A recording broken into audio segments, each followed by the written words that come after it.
안녕하세요. 2500년의 음악 역사를 재미있고 아주 쉽게 이야기하는 닥터 정 프렌치입니다. 오늘은 클래식 음악 중에 금지된 곡에 관한 강의입니다. 금지된 가요는 들어보셨어도 뭐 클래식 음악들이 금지되었다는 이야기는 참 이렇게 생소한 일이죠. 1970년도에서 그 80년도 그 사이에 대한민국에서도요 금지된 그 가요가 정말 많았죠. 그 이유도 엄청 웃깁니다. 그리고 그 금지된 곡들이 전부 다 명곡들이에요.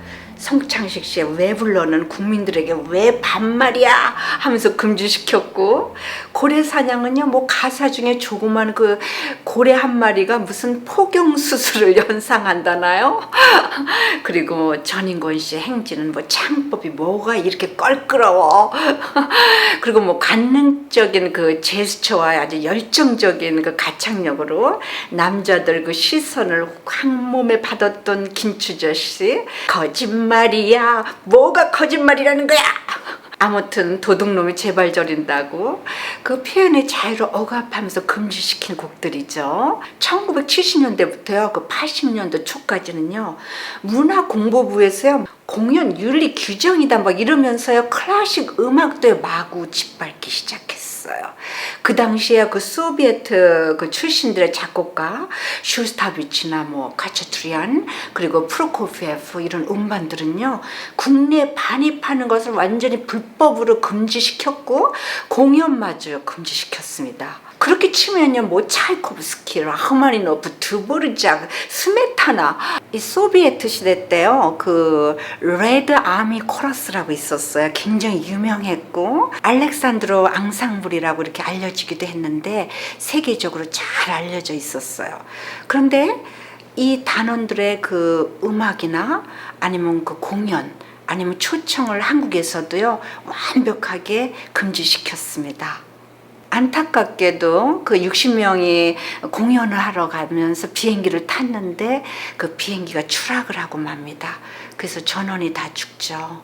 이 코러스들은요 꼭 뭐 그 러시아의 그 아주 레볼루셔널한 거 혁명적인 그 음악만 부른 게 아니라 자기 나라의 그 민요 이런 것들을 이렇게 세계에 또 이렇게 알리고 그랬어요.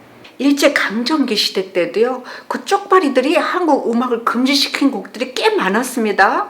아리랑, 범벅 타령, 거기다 뭐 장한가, 그리고 김정구 씨의 뭐 타향의 술집, 조선진이 너 치안을 방해했으므리다, 일본의 풍습을 흐렸다노 하면서 어거지 부리면서 금지시킨 것이죠. 그래서 낭만파 시대 때 이 멘데스 존이 무언가를 48개나 작곡하고 하고 싶은 말은 나처럼 입에다 짚어달고 음악으로 표현하거라 이렇게 그냥 기뜸을 준 것 같습니다. 제가 그 중세기 교회를 방문했을 때요 그 쇠 뭉탱이들이 그 벽에 박혀 있어가지고 말을 묶어놓는 거라고 이렇게 생각했다 그랬죠. 그런데 그게 아니고 찬투를 틀리게 쳤다고요. 그 반주자를 그 벽에다 묶어놓고 채찍질을 했다는 거 아닙니까? 치다가 미스테이크도 금지되는 거예요. 중세기 때 그 트럼펫 부는 사람들을 그 가족은 3대가 그 범죄가 없어야 된다고 했죠. 찬트를 작곡하고 자기 이름을 거기다 쓰는 것도 금지되었고, 불협화음을 넣어서도 안 되고, 그 카운터 포인트라고 해가지고 바로크 시대까지요 그 하모니를 만드는 그 성부들은요 대입법적 작곡법을 아주 철저히 따라야 됐어요. 한국의 그 코미디 중에 그 시커먼스 기억나십니까? 시커먼스. 사실 저도 아주 재밌게 그 보면서 웃었던 기억이 납니다. 이 드뷔시의 그 골리워크의 케이크워크라는 것과 작은 흑인은요 누구나 이렇게 들어보는 음악입니다. 미국 음악학회에서는요 이 두 곡을 연주 금지령을 내렸어요. 골리워크라는 것은요 그 부시시하는 그 흑인 머리와 아주 검은 헝겊으로 만든 그 흑인 인형이에요. 케이크워크라는 것은요 미국 그 남부 지방의 흑인들의 그 특유의 그 좀 약간 절뚝거리듯이 이렇게 걷는 것을 이렇게 흉내낸 것입니다. 그러니까 따단 따단 딴 따단 따단 이렇게 하면서 들썩들썩하고 다리를 이렇게 꼬면서 건들건들 걷는 거예요. 흑인들의 그 걷는 모습을 우스꽝스럽게 싱코페이션을 넣어가지고 쩔뚝거리는 모습을 표현한 것입니다. 그러니까 이 음악학교들은 그것을 인종차별을 나타낸 곡이라고 해가지고 금지시킨 것이죠. 근데 제 생각은요, 음악은 그냥 기쁨, 놀람, 그리고 웃음, 눈물, 슬픔, 분노, 그리고 이제 시각적으로 보는 그 모습이나 그 피부로 느끼는 그 감정을 그냥 그대로 인간이 느낀 것을 그대로 그렇게 표현하는 것이 음악입니다. 미국 그 남북 전쟁 이후에 노예 제도가 폐지되었다 해도요, 그 1900년도 그 막을 여는 그 인상파 시대 때는 인종차별이 심했어요. 그래가지고 레스토랑을 가거나 버스를 탈 때 흑인들이 앉는 좌석이 따로 있었어요. 그런데 그 당시에 드뷔시가 이 곡을 작곡했다는 것은요, 좀 약간 모험적이죠. 지금 같았으면요, 헤이 드뷔시 형씨, 내가 손 좀 봐주지, 이리 와. 그냥 두들겨 맞았다는 겁니다. 다음은 프랑스 인상파 작곡가 라벨이 작곡한 볼레로입니다. 이 음악은요, 한국에서도 수능 시험 금지곡이라고 해요. 이 머릿속에 이렇게 맴도는 곡을요, 이어웜이라고 그래요. 그러니까 귀 속에 벌레라는 뜻이죠. 귀 속에 벌레가 있다면 어떻겠습니까? 부시럭부시럭 소리 때문에 다른 것을 집중할 수가 없겠죠. 그래서 그 이어웜이라고 하는데, 한번 맴돌기 시작하면요, 멈출 수가 없는 것입니다. 영화 그 볼레로 레지아네 레조트르, 사랑과 슬픔 볼레로 기억나시죠? 공산국가 소비에트 시대 때 그 아티스트들이 이렇게 억압당하는 것을 그리는 그런 영화죠. 딴 따다다 딴 따다다 딴 따다다 딴 따다다 따다다다다다, 이게요 계속 연속적으로 17분간 이어집니다. 볼레로라는 뜻은요, 날다라는 뜻으로요, 4분의 3박자, 그 캐스트넷 있죠, 그 스페니쉬들이 이렇게 따다다닥 하는 거, 거기 반주에 맞춰가지고요, 이렇게 춤추는 곡이에요. 이 곡은요, 마약곡이라고도 하는데, 15초만 들으면요, 기억력이 나쁜 사람들 절대 잊지 않는 곡입니다. 어린아이들도 다 기억해요.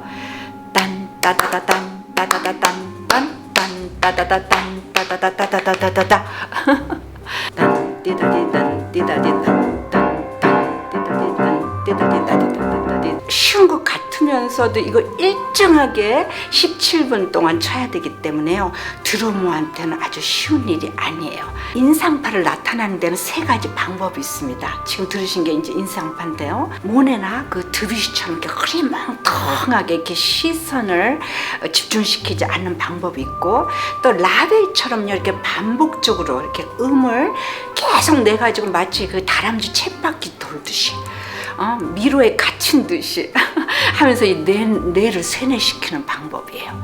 또 한 가지는 라흐마니노프 곡처럼요, 울림을 많이 줘가지고요, 그 소노리티, 그 소용돌이로 빠져 들어가는 겁니다.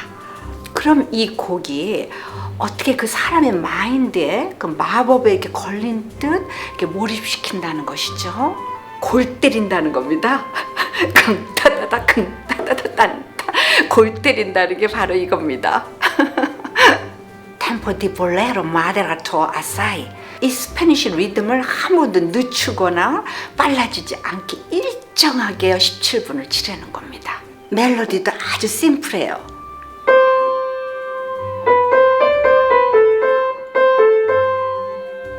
여러분도요, 이 방송 끝나고 한 3분 동안만 딴 따다다 딴 따다다 딴 따다다 딴 따다다 따다다다다다, 이걸 한 3분만 해보세요. 정말 마누라 잔소리보다 더 머릿속에 그냥 팍 박혀서 빙빙 돌 것입니다.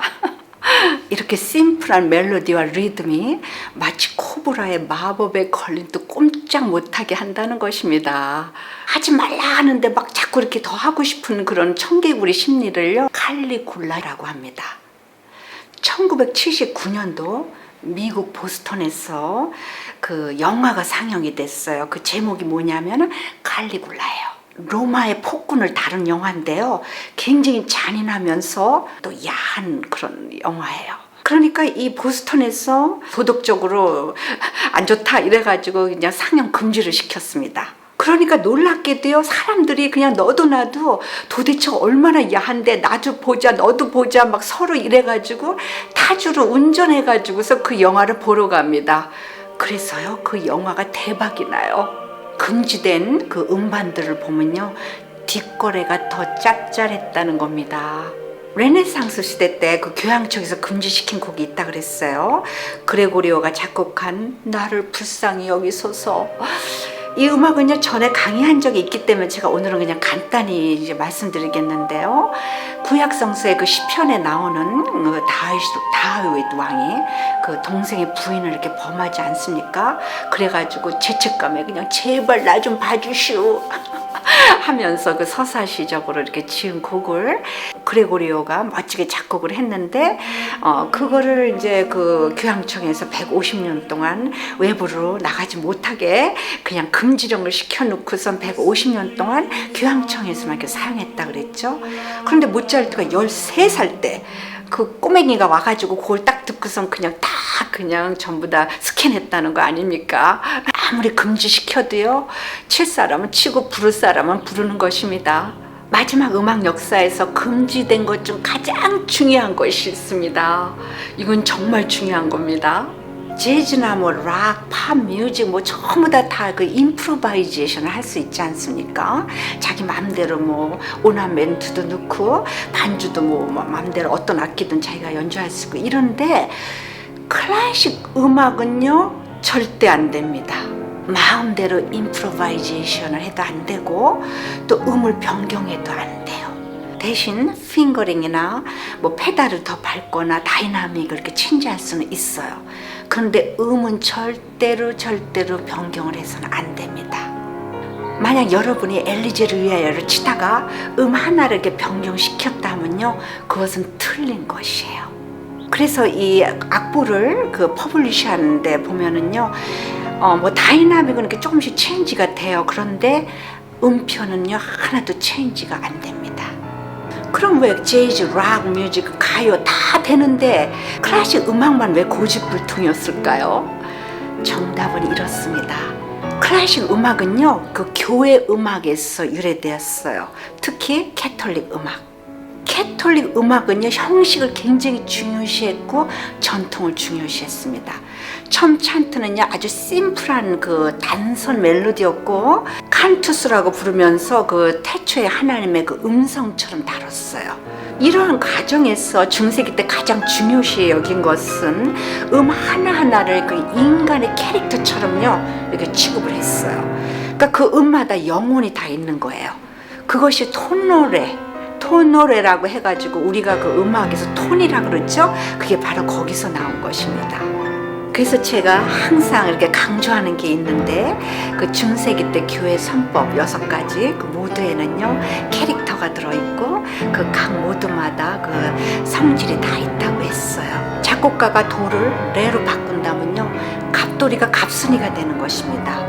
그러니까 뭔가 그 영혼이 달라지는 것이에요. 그래서 음악 속에 각 음표가 가지고 있는 무드, 느낌, 뭐 스토리, 표현, 이 캐릭터를 마음대로 변경을 할 수 없다는 것입니다.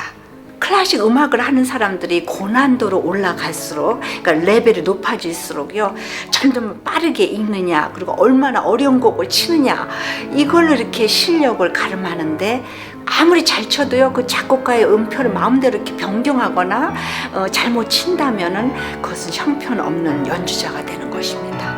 이것을 에크러시라 그래요. 그러니까 정확성. 물론 편곡을 할 수 있는 예외도 있어요. 그럴 때는요 반드시 편곡이라고 쓰고 그 오리지널 음악가의 이름을 가장 먼저 써내고 자기 이름은 조그맣게 그 아래다가 써야 돼요. 편곡을 가장 많이 하는 작곡가가 누굽니까? 벌추어스, 리스트. 낭만파 시대 때 리스트는요 많은 작곡가들의 음악을 편곡을 했습니다. 그런데 그 당시에 가장 유명했던 쇼팽 곡을 편곡하는데 실패하고 맙니다. 하루는 리스트 음악을 멋지게 편곡해서 막 치기 시작했어요. 그런데 쇼팽이 문을 팍 차고 들어옵니다. 너 지금 내 새끼 가지고 뭐 하는 거야? 오? 네 곡을 편곡하고 있잖아. 로로로로로로로. 나의 고귀한 작품을 네 마음대로 손을 대? 너와 오늘부터 절교다. 쇼팽은요 문을 팍 차고 나갔어요. 리스트는 얼굴이 빨개지면서 왜 그래?